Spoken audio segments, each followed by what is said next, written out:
Update. My stepmom wanted to kick me out to make space for the baby. However, little did she know that I was the owner of the house, and now they are panicking. She made up her mind about me a long time ago, and nothing I could have done would have changed that. I've thought about reaching out to my real mom, but we haven't spoken in years.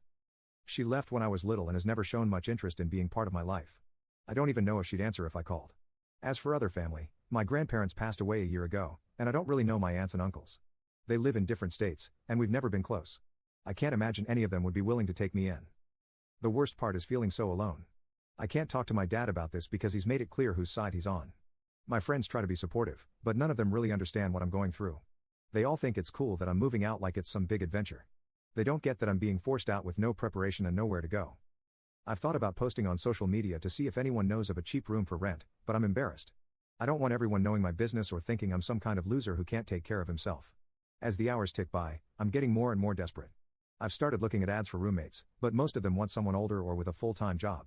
I've even considered sleeping in my car for a while, but I don't know if that's safe or even legal. I keep hoping that my dad will change his mind, that he'll realize this is crazy and tell my stepmom to back off. But every time I see him, he just gives me this sad, pitying look and asks if I found a place yet. It's like he's already written me off. I don't know what to do. I feel like I'm standing on the edge of a cliff about to be pushed off. I'm not ready for this. I don't have the skills or the resources to live on my own. I'm scared of ending up on the streets or having to drop out of school. If anyone has been through something like this or has any advice, I'd really appreciate it.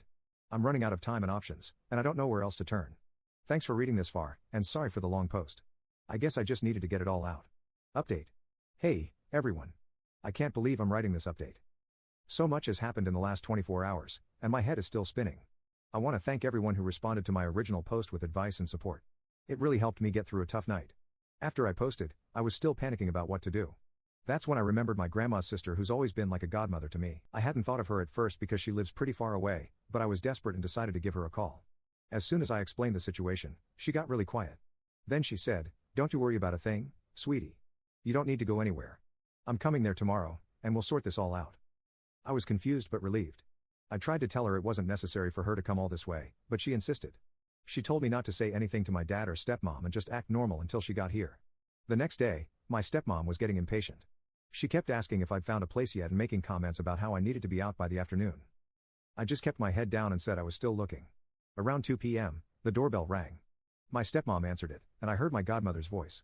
She sounded angry, which was weird because she's usually super calm. She marched into the living room where my dad and I were sitting and said, "We need to talk, all of us, now." My stepmom tried to argue, saying it was a family matter, but my godmother shut her down. "I am family," she said, "and I have something very important to tell you all." That's when she dropped the bombshell.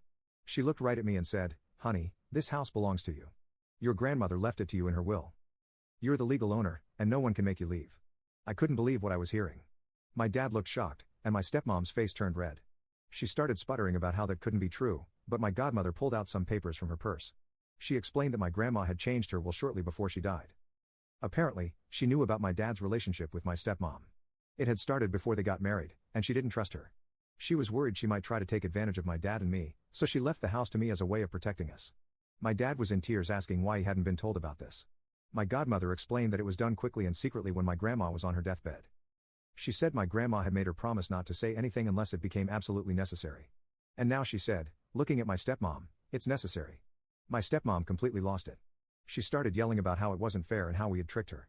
She even tried to grab the papers from my godmother, but she pulled them away. That's when I found my voice. I stood up and told her to stop. I said, "This is my house, and I won't have you acting like this here." It felt weird to say, but also kind of good. For the first time, I felt like I had some power in this situation. My dad was still in shock, caught between me and my stepmom. I could see he was torn and confused. I felt bad for him, but I was also angry that he had gone along with her plan to kick me out. After things calmed down a bit, we all sat down to talk. My godmother explained the legal details, and it turns out I've been the owner of the house since my 18th birthday. My stepmom kept trying to argue, but there wasn't much she could say. In the end, I made a decision. I told them that I was willing to let everyone stay in the house, including my stepmom and the baby when it comes, but I had conditions. First, my stepmom had to start treating me with respect. No more criticism. No more lies to my dad about me. Second, we all had to go to family counseling to work on our relationships. And third, any major decisions about the house had to be discussed with me first. My dad agreed right away. My stepmom wasn't happy, but she didn't have much choice. It was either accept my terms or leave. It's been a few days now, and things are still tense. My stepmom barely speaks to me, but at least she's not being openly hostile anymore. My dad seems torn between guilt over what happened and relief that we're all still together. I'm still processing everything. It's weird to suddenly be the owner of a house at 19. I've got a lot to learn about property ownership and responsibilities, but I'm also feeling more secure than I have in a long time. I know we've got a long way to go before we're anything like a happy family, but at least now I know I have a place here, and no one can take that away from me. Thank you again to everyone who offered support and advice, and a huge thank you to my grandma, wherever she is, for looking out for me even after she was gone. I promise I'll do my best to take care of this house and make her proud.